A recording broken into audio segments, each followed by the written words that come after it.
I come from the Sturgeon Lake First Nations, born and raised there, but I'm originally from the Paipas First Nations.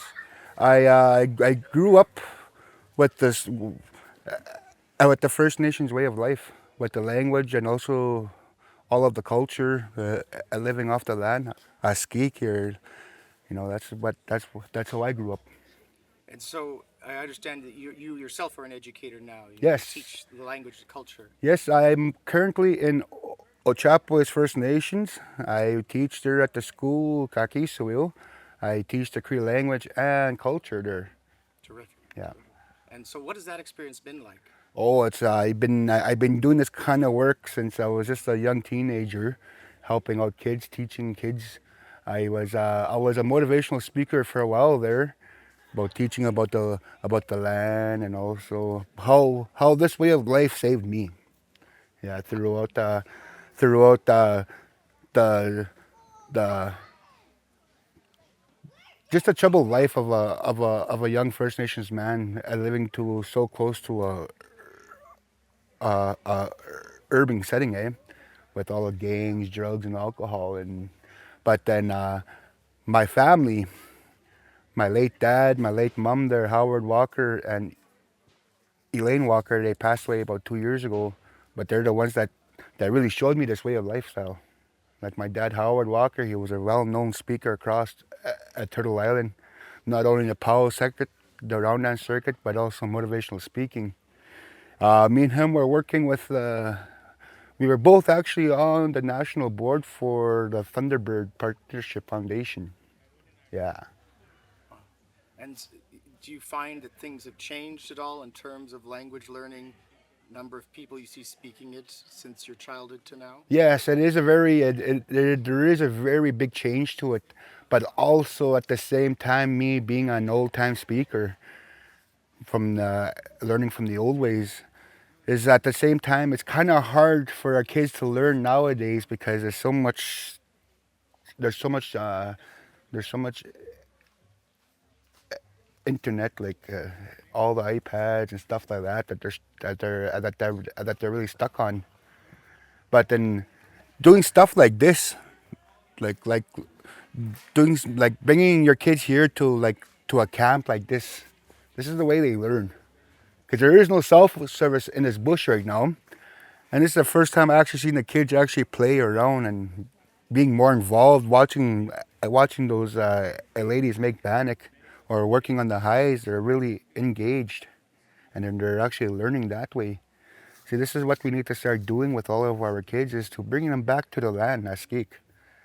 Getting them, just to get them away from all the urban settings, all of the technology, just to bring them back to where they come from, is the land. Do you want to? That's actually really the strong point. And oddly enough, it's the same thing that the Inuit were saying when we Yeah. were visiting them. Oh, yes, yes. Do you mind saying some of that in Cree as well, if you can? Yeah. Asamekakyo. Asamekakyo awasa sakota. Mate pisam pitamok awasa sak asamek askikawak. Bring them all over here. Like in in our Cree language, awasas, it means pure, eh? Their spirits are so pure. And when you bring them out to the land, awasak, askikawak, when you bring them out to the land, their spirit is so pure that their spirit connects to the Mother Earth spirit so easily, unlike us adults, where we're already so made up in our mind. But the young people, they're so fresh that they can attach their spirit to the land more easier than us. Just like what that a lady said, that a medicine picking, when she connects to the land, her spirit was so pure that she was able to easily connect, because she greets everything, the trees, cha, skik, you know, all the everything. It's just the law, Indian law, Wakutuin it's called, where we're all connected. We're all part of that creation, and that's one thing I always try to bring into my classes. I am kind of against teaching off of a board or a smart board or internet. I actually I still do it a lot, but then when I have a chance or any chance I get, I take my students outside. Take them for a walk. Oh, oh, Jack, this is a tree. Oh, asani, that's a rock. And that's how they learn. Because me, growing up, going to the Western way of schools, I had a hard time of learning. The white man doctor said I have ADHD. I don't know what the doctor said I have ADHD, but I got ADHD, and I told him, well, what is that? I told him, but then they were trying to explain to me about my learning disorder. But when my uncles used to bring me out to the bush to go get ready for a ceremony, boy, I was the one that learned real fast, and I was there, and I did everything right perfectly. But when it come with me down in a classroom with a piece of paper and a pencil, okay, I want you to write a 1,000-word essay. That's neat, and I wasn't able to do it. But when it comes down to me speaking about it, I can get it done. And so that's the problem I had in school. And then they started bringing out this land-based learning. Land-based learning and Big Sweet, Cree learning. Boy, I was there. I was hitting him 100% right in school all the time. But when I was younger, we didn't really have that land-based learning or Cree learning. It was all straight Western learning. I got all my land-based learning and Cree learning from being at home. Being at home, going with my uncles, going with my dad, going with all my older cousins. When I was younger, I never had really much of I guess you wouldn't say a normal childhood where you see the kids out playing every day, doing whatever. I was either in the bush getting wood for our house, getting ready for the winter, or getting ready for a ceremony. And then that's how I learned, is how to hunt, trap, fish. And then also getting ready for a ceremony, knowing what trees are and what they're used for, learning how to work on hide like this, stuff like that. I am a powwow singer. I'm a powwow dancer. I go to different ceremonies. I sing with a drum group that's well known across North America here, Iron Swing. We come from the Sturgeon Lake.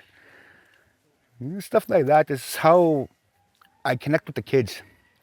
I know how to connect with the kids to come down to their level and understanding who they were, where they come from, and what they are. Because a lot of the time in a Western way of learning, they like to compare all the kids to one perfect kid. I guess they'll say. Like working in a school for the past 18 years or so, Ninan. Oh, we have to get this kid assessed.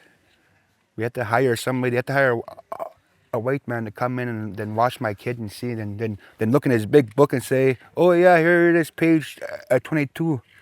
You're crazy." But you put that same kid in front of different elders. They will not say any negative things about him. He'll say, "There's nothing wrong with this kid. He's special. The Creator never made no mistakes. The Creator don't make mistakes." How do you say that in Cree? Kaya matunan. The Creator don't make no mistakes. Yeah. You put those same kid in front of all the elders, they'll say, "There's nothing wrong with him. He's special. The Creator don't make trash." Yeah. See, that's why nowadays, when it comes down to our Cree language and our Cree culture, or any culture across Turtle Island, Wasasak, all of the kids, they're all special in their own way. Because back in the old days when our people used to roam the earth here, there was never a kid that was bad, or there was never a bad person. He just had his own job to do in the tribe. Nawakamantik, a big tribe was like a big family. Nawakamantik, and it was just like a big tribe. And that's how we can basically, for us to get our language back, for us to get our culture back, we need to come back to where we're at now. Askik. Mamotamanam. You gotta come back to our land. Come back to our old ways. Because a lot of our people nowadays in our communities, even within our own communities, we're all becoming separated. Long time ago, I remember when I was growing up with my mom and dad in a small house. We used to have a big family, but I remember people used to come and visit. They don't knock on the door, they just walked in.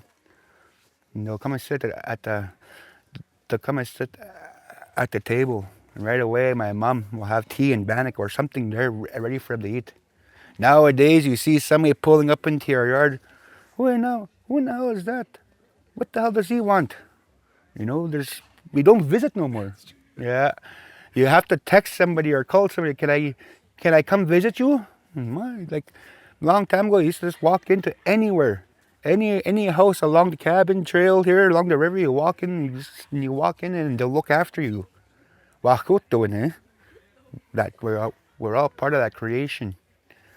But nowadays, it's like, oh, I have to see if he's home first, or I have to see if anybody's there. Texting, phoning, and FaceTiming, or whatever. TikTok. Nah, just kidding. No, but nowadays, but at the same time, we are people that adapt to the modern way of lifestyle. We are people that adapt. So now, there's some contact makers out there that use a lot of the Cree language, or any Cree language, or any language. Go on TikTok or Snapchat, and that's how kids are learning too nowadays. I have a few of my students used to come up to me and, hey, I seen this TikTok. A guy was speaking Cree. Can you translate for me? Oh yeah, for sure. And I'll sit there, then I'll listen, and then and that's also a good way too. My dad was always big on learning to adapt with our kids. Yeah, learning to adapt with our kids, and because I know me growing up, I always tried to be one of those ones that gamed out all the time. My mom and dad always told me, you cannot make a living off playing game. But now I see a bunch of young people making millions playing game. I'm thinking, well, I could have been making millions. Nah, just kidding, No, but I like what I'm doing now. I love working with the kids. I love working with young adults. I was sitting on a national board, the Thunderbird Partnership Foundation. We were talking. We were doing harm a reduction on that board. So that's what we were doing there. And yeah. It's terrific. For what it's worth, I'm also a diagnosed ADHD kind of person. And Yeah. I know what you mean, where there's certain tasks where it'll take me forever, Yeah. and then other ones where I'll have laser focus. Yeah. Or get me doing something, working with my hands. Yeah, Or a very yeah. specific goal. Yeah, I know the feeling. See, that's what I do that a lot in my classrooms. I really do not really write on the board, or I don't make them read from a book. I usually just take them out, or we're usually doing hands-on learning. We usually do some beading or sewing or picking berries, medicines, Yeah. and then I speak Cree to them at the same time. And then that's where me and my work partner, the guy that I work really closely with, and that's where we put the language and also the culture within our class. But then we're still working on trying to get more time with the kids, because I know it's still important to have the Western way of learning too. But at the same time, I notice a lot of schools are trying to come around to becoming more into the traditional aspect of life. And so we've been asking people when we do these interviews if there's like a single word for your language that that you associate. Like some people say, my language to me, my language is my home. Some say my language is my identity. Like what is it to you? What is your, and please feel free to say it in Cree as well. Yeah, long time ago, my dad taught me this one time, an old teaching, and it always comes back to that teepee. That teepee there, Mekwam. We are like a teepee. We utilize every single pole, all the virtues of those poles. Manachituin, Sagituin, all of them, Gakio, all those virtues of the pole within. That's how we live. And in every teepee, there's a small fire. This skotil, right in the middle of the teepee. And that's what we have within. And that's why I see our language is. Me, I'm not quite too fluent yet in my language, but I'm slowly getting in there. I'm feeding that fire within. Like I'm putting more and more wood in that fire and it's gonna grow again. That's how my dad told me about our language. Our language isn't dead. Your fire is just low and it's almost sleeping. Once you start building it in that fire, it'll start growing. And the same thing with that fire within. We all have those flaps, the control flaps. What happens in that teepee when you don't know how to work those flaps and you have a fire under? It gets really smoky to the point where you can't see, can't think, can't speak. You're coughing, can't breathe. Same thing within. If we don't control our flaps, you start to. That's where the anger comes out, all the jealousy, all of the hatred. And that's where you can't breathe, you can't see, that you're not thinking right, but you're not controlling your control flaps. You gotta let that out. What is that called in Cree? The parts of the teepee, the Oh, flaps? I'm not really too sure. Like I said, I'm still learning. That's okay. Yeah, yeah, no, but wait, Guam is the teepee. And a few of the virtues is respect, manachituin, love, sagiituin. You know, there's all 15 teachings there that I like to teach within my school. But our language, that's what I see it as. Like when I was younger, I was a fluent Cree speaker before I went to the residential school. You were. Yeah, I went to a PEA, Prince Albert Residential School, for the last 2 years it was open. I didn't really know English back then. I didn't know. I was straight Cree. But then there was like what happened in the residential school where I lost my language. And then also coming home to no language for a while because my parents were all about, well, he needs to learn English because of the residential school. Eh?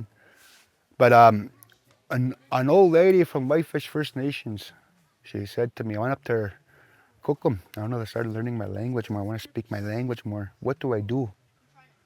She took me around. You look for the oldest being out there, oldest element, and you talk to it. And I said, what? That's my oldest element. I said, what's that? That tree. Check. That tree will tell you everything. He's been here the longest. He's been standing there the longest, and he hears and speaks everything. He hears everything. So you give him a little offering to that tree once a season, and you ask for your language back. So I started doing that. I started giving a tree an offering, speaking to that tree, asking for my language back. And then I noticed myself starting to speak more, starting to understand more, and I'm like, that's true what the elders say. We need to come back to come back home and start to understand Wakutuin. We're all part of creation.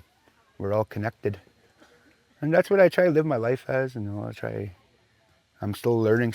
I'm still learning how to speak, like putting into full-on sentences. Like I do understand it, but like I'm still. That's why I like coming to stuff like this to understand from elders and listening to elders or different knowledge keepers.